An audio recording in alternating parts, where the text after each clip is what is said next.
Are you all familiar with the scientist Rupert Sheldrake?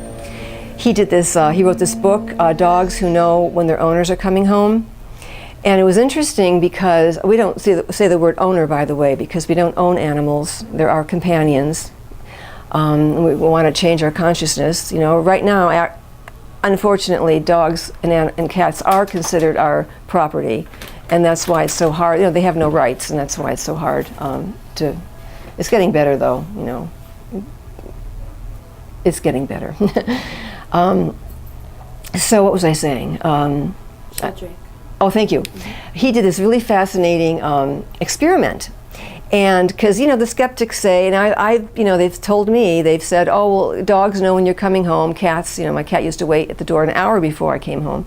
Oh, they know because they can hear your car, or routine. They know, they expect you at a certain time, and they show up. Well, no, that's not it. Rupert Sheldrake had people leaving any old time, being taken away in different cars, not knowing where they were going, receiving a phone call, okay, leave now.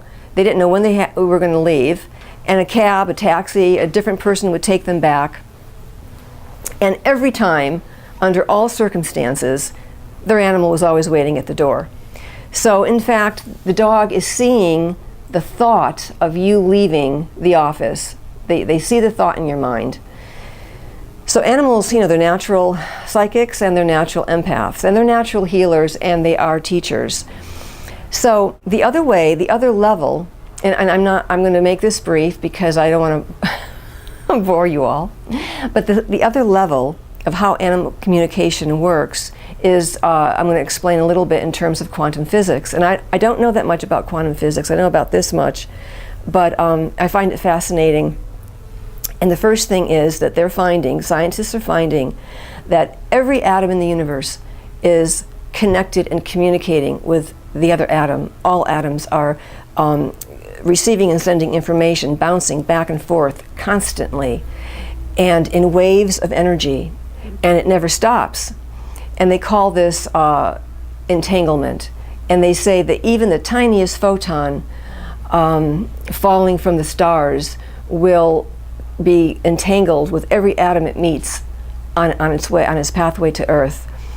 Our bodies, our cells in our body are communicating with each other. Our bodies are communicating with each other.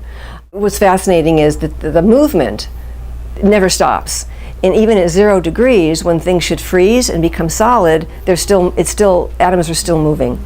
So they call this the 0-point field, because even at 0 degrees, the atoms are still in constant motion. The other interesting thing about quantum physics is they compare the universe to a hologram, in that they are saying that you cannot separate one part of anything from the whole, because the whole is contained in every part. And they've done experiments where they took this piece of film that was embedded with an image of a rose, but you couldn't see it unless a laser shined through it, and then you'd see a 3D of the rose. Well, then they cut the film in half, and they took one half of it, and they shined the laser beam through it, and they saw two, not one, but two roses in 3D. And then they kept chopping the little film up to like 8 little pieces, and they took one little tiny piece of this film, an eighth of it, and they shined the laser beam through it, and they saw 8 roses in 3D. So so we really are, when you hear the expression "we're all one," we really are. It's one big cosmic web. Quantum physics refers to it as the field. They refer to it as the matrix, the divine matrix. God, I refer to it as God.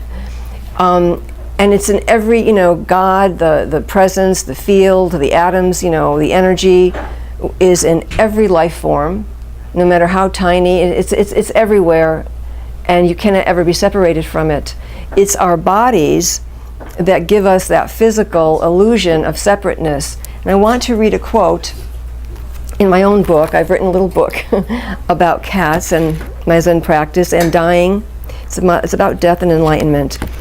But this quote is from, are you familiar with Alan Boone? He wrote Kinship with All Life.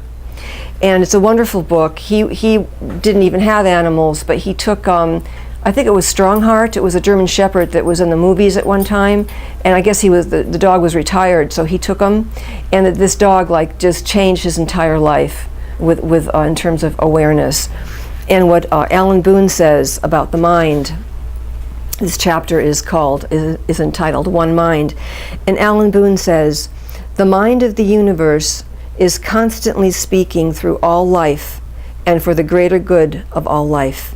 There were no boundaries separating us from each other except in the dark illusions of the human senses." So we're the ones that build these boundaries, and in fact there are none. And quantum physics is they're proving that there are no boundaries. Energy has no boundaries. Thoughts are energy. And thoughts can travel faster than the speed of light, and that's how we do remote telepathic communication. I could be speaking to a cat in Peru. I mean, it's fascinating. How does that happen? We